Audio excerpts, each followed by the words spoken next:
สัมมาสั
เปล่า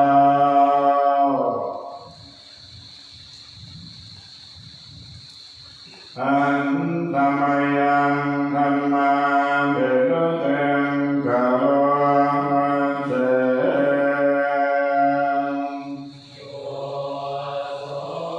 สวากาโต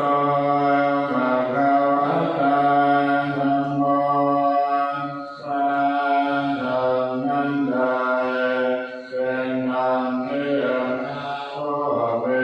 นะมะเจ้าได้ตรัสไว้ดีแล้วสันนิเทโตเป็นอันเนื่องผู้ศึกษาปฏิบัติไม่เห็นได้ด้วยตนเองอาการนิโกเป็นอันนี้ปฏิบัติได้ผลได้ไม่จำกัดการเอหิปัสสิโกกับผู้อื่นว่าท่านจงมารู้เถิดโอปัญญิโกเป็นอันที่ควรน้อมเข้ามาใส่ตัวปัญจตังเวทิตาโมวิญโยนิเป็นอันที่ผู้ก็รู้จะมองตนสัมมาธัมมังอภิปุณฑยามิข้าพเจ้าควรอย่างยิ่งจะมองพระธรรมนั้นสัมมาธัมมังศิรังนามามิข้าพเจ้านอบน้อมพระธรรมนั้นด้วยเสียงเปล่า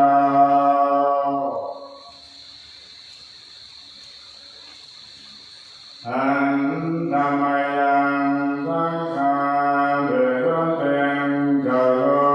มันเส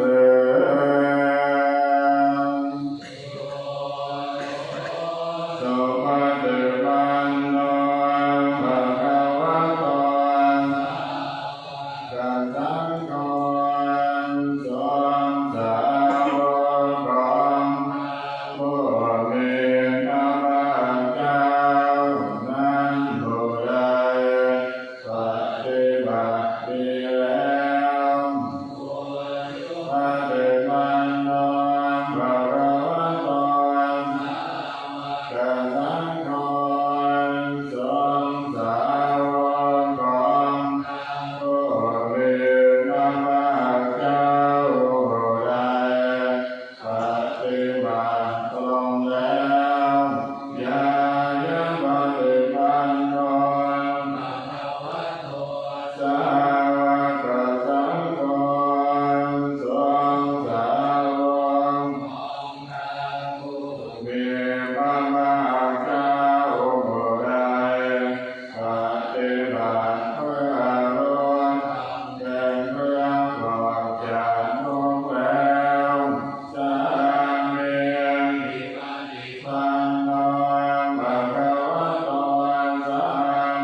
หญ่กว่านาบุญนันดีทั้งหลา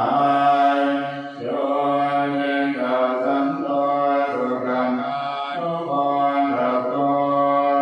เป็นผู้เห็นพระนิพพานตรัสรู้พระสุคตผู้ใดโลลังปณิโนอริยสุเมธัสสุเป็นผู้ละกิเลสเครื่องโลเลเป็นพระอริยเจ้ามีปัญญาดีวันทามิสังฆังอามาทะเลนะตังข้าพเจ้าไหว้พระสงฆ์ผู้นั้นโดยใจเคารพเพื่อเพื่อจิตเจวะเมพิโภชนัยยกังวันเพิ่งตยังวันพยากังกตังบุญยังมายายังนามาสารุปาภวาภาวันตุเวสัมมาวัตถิยาบุญใดที่ข้าพเจ้าอยู่ซึ่งวัตถุสามคือพระรัตนตรัยอันควรบูชายิ่งโดยส่วนเดียวได้กระทำแล้วเป็นอย่างยิ่งเช่นนี้ขออุปัชฌาย์ทั้งหลายจงอย่ามีแก่ข้าพเจ้าเลยด้วยอำนาจความสำเร็จอันเกิดจากบุญนั้นทิฏฐานาคาโตโลกิอุปันโนพระตถาคตเจ้าเกิดขึ้นแล้วในโลกนี้อะระหังสัมมาสัมพุทโธเป็นผู้ไกลจากกิเลสตรัสรู้ชอบโดยพระองค์เองธัมโมจักขิติโกนิยานิโกแปลพระธรรมที่ทรงแสดงเป็นธรรมเครื่องออกจากทุกข์อุปัสสามิโกปรินิพพานิโกเป็นเครื่องสงบกิเลสเป็นไปเพื่อปรินิพพานสังโฆจักขามิสุขันธัปปเวทิโตเป็นไปเพื่อความรู้พร้อมเป็นธรรมที่พระสุคตประกาศมายันตังธัมมังสุขวาเอวังชานังมาพวกเราเมื่อได้ฟังธรรมนั้นแล้วจึงได้รู้อย่างนี้ว่าชาติเป็นทุกขังแม้ความเกิดก็เป็นทุกข์ชราเป็นทุกขัง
สิ่งทั้งหลา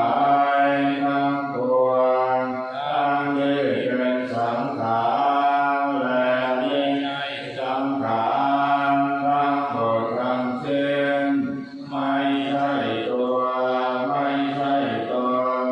ไม่ควรถือว่าเราว่าของเราว่าตัวว่าตนของเราอายุวันชีวิตชี